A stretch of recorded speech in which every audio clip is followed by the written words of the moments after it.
The summer of her 19th year felt like a cruel twist of fate to Eliza. She had grown up in the small village of Westridge, known for its gossip and ironclad traditions, where families traded daughters like coins when debts ran too deep or mouths grew too many to feed. She had been the quiet one among her siblings, soft-spoken, delicate, with hair the color of chestnuts and eyes too gentle for the harsh world she inhabited. When her father announced that she was to be given away to Samuel Hart, the lonely farmer who lived on the edge of town, she felt her breath collapse in her chest. Samuel was no stranger to her. Everyone knew him. A man in his early 40s, his face carved with lines from years under the sun, his silence heavy and his solitude legendary. He had lost his parents early, never married, and his farm was his only companion. Some whispered that he was strange, cursed even, for no woman had ever shared his home. Others pitied him, calling him a man too quiet for company, too rugged for affection. But for Eliza, the reality was sharper. She was being handed to him like a parcel, her innocence intact, her choices stripped away, her life rearranged without consent. The night before she was to leave her family home, Eliza sat by the window in her small room, clutching a worn-out doll from her childhood. Tears blurred her vision, though she tried to remain strong. She thought about her dreams, the ones she had carried secretly in her heart, of becoming a teacher, of seeing the world beyond the hills of Westridge, of falling in love not by arrangement but by the sweet accident of two souls meeting. Yet those dreams felt crushed under the weight of duty. Her mother, frail and weary, whispered words of comfort she didn't believe in, while her father spoke of honor and survival, telling her this was the only way to keep the family from starving through another winter. At dawn, Samuel came for her in a wagon pulled by two tired horses. He did not smile, nor did he scowl. He only tipped his hat and said, "We should be on our way." Eliza, dressed in a plain linen dress, climbed onto the wagon, her heart pounding with fear of the unknown.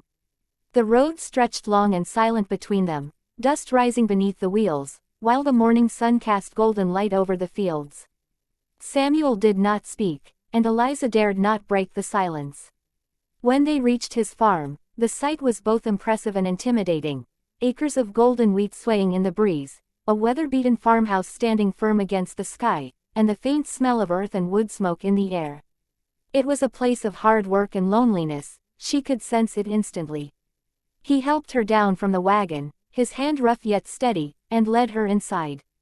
The rooms were sparse but clean, filled with the scent of cedar and old books.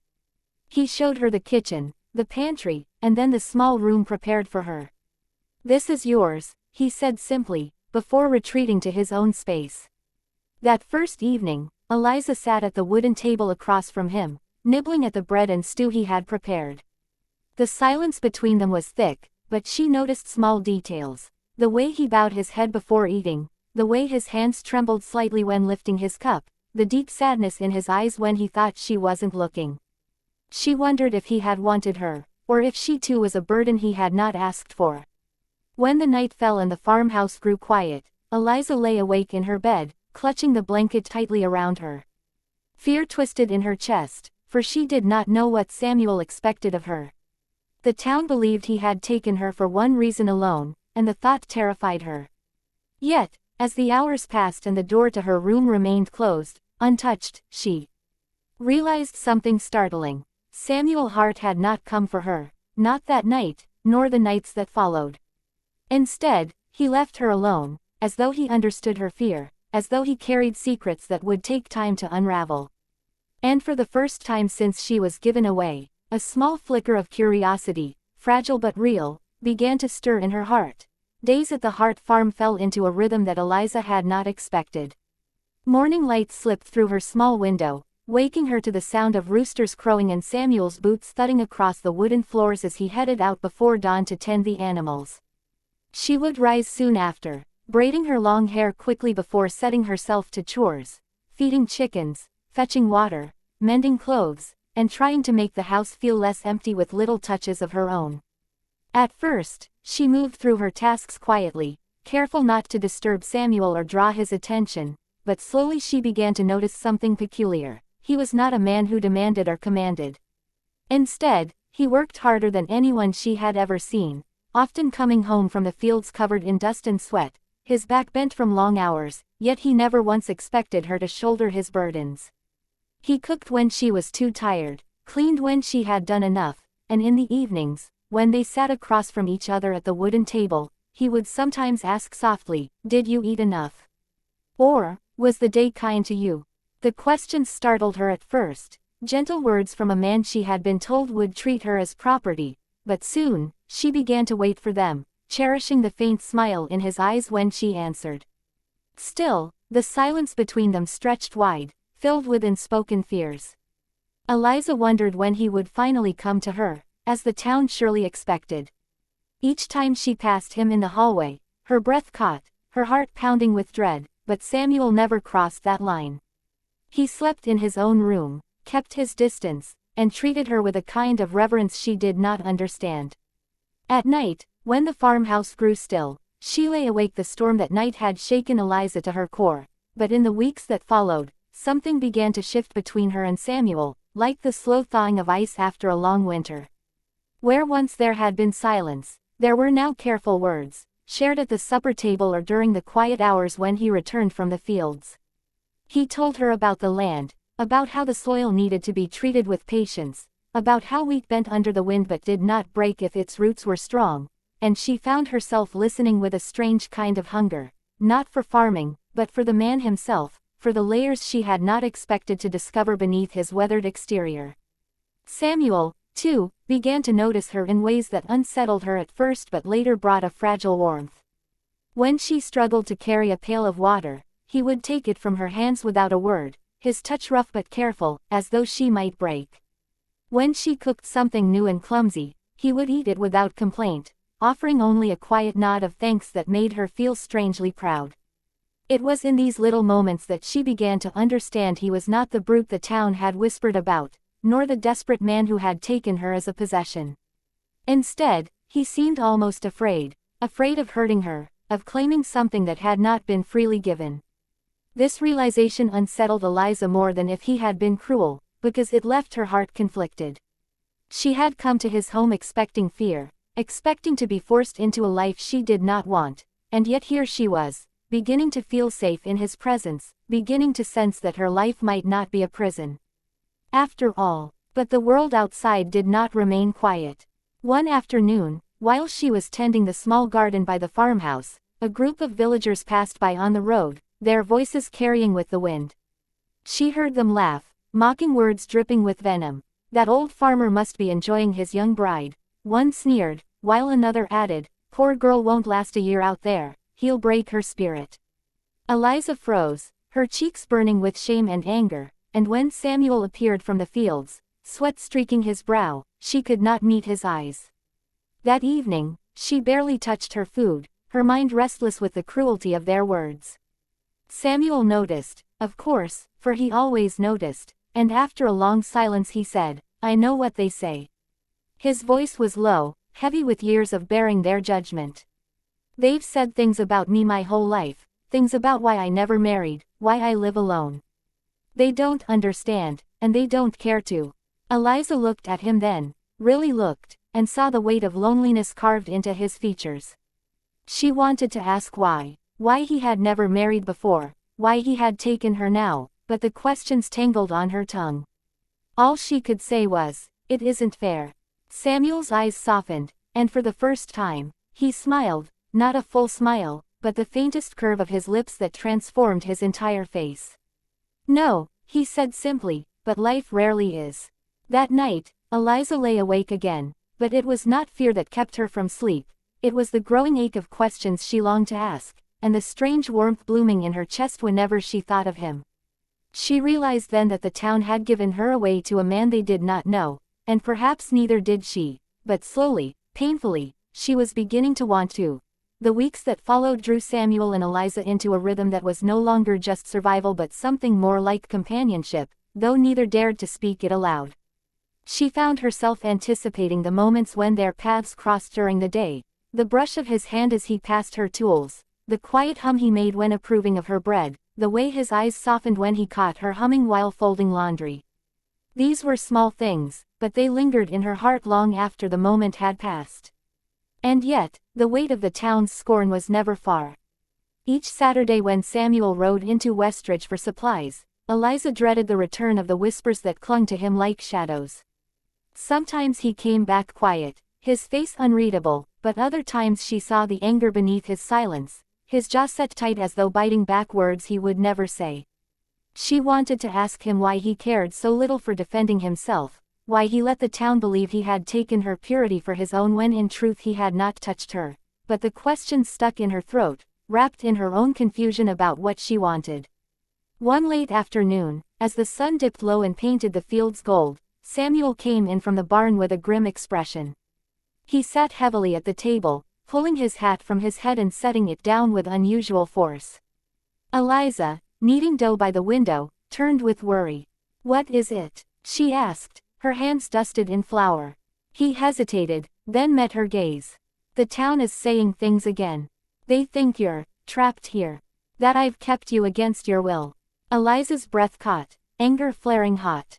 "That isn't true." Samuel's eyes flickered with something pained, almost as though he didn't believe he had the right to argue. "They don't know that. To them, I'm just a man who couldn't get a wife and finally took one when he had the chance." The words stung, not because of their harshness but because of the truth in how the town perceived him. Eliza crossed the room slowly, her heart pounding at her own boldness, and set her hand lightly on his arm. His muscles tensed under her touch, as though he had not been touched in years. "I am not trapped," she said firmly.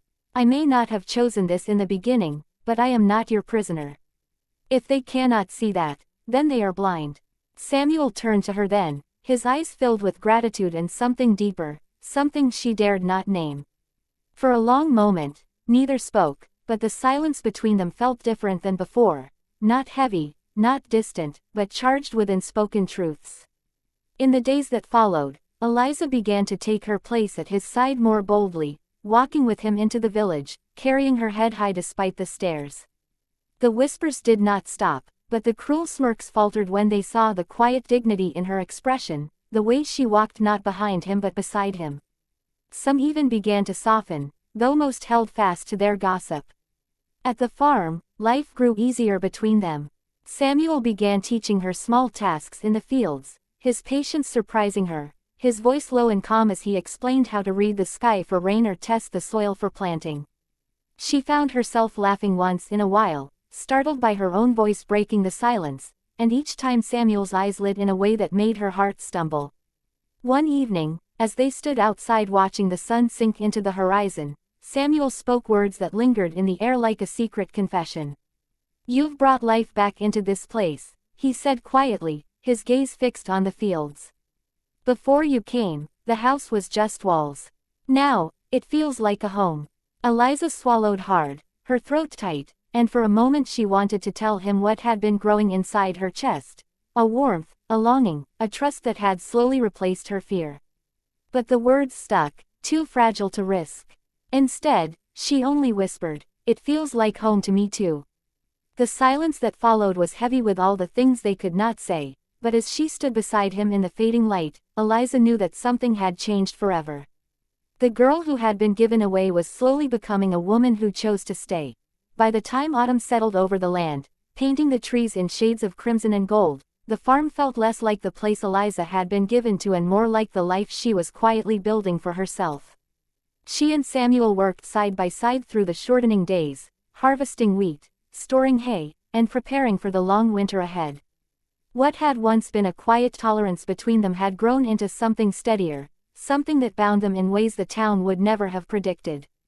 Eliza had grown stronger, her hands no longer soft but calloused, her cheeks touched by the sun, and Samuel had softened, the sternness in his shoulders easing into a gentleness that showed most in the way he looked at her when he thought she wasn't watching.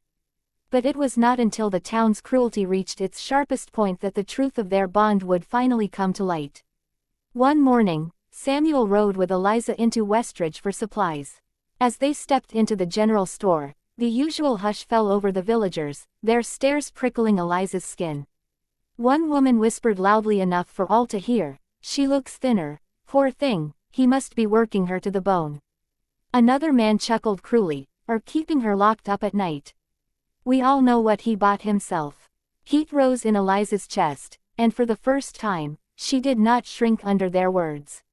Instead, she turned sharply, her voice ringing through the store. You know nothing of this man, she said, her eyes blazing. He has given me a home, respect, and kindness when all of you gave me nothing but judgment. He has never laid a hand on me without care, never taken from me what was not freely given. You call him cruel, but it is you who are cruel for believing lies instead of seeing truth. The room fell silent, every face turned toward her, stunned by the fire in her words. Samuel stood beside her, his expression unreadable, but his hand closed gently around hers in quiet solidarity, the simple gesture more powerful than any defense he could have offered. From that moment, whispers spread through the town in a different tone, not disbelief but shock, for the young bride who was supposed to be a victim had stood tall, her voice steady with loyalty and choice. In the weeks that followed, people began to look at Samuel differently, some with shame for their gossip, others with reluctant respect. Still, the farm remained their refuge, and it was there that the truest change unfolded. One cold evening, as the first snowflakes drifted against the window panes, Samuel lingered at the doorway of her room. Eliza, he said softly, his voice rough with hesitation, I need you to know something. I never wanted to take what wasn't mine.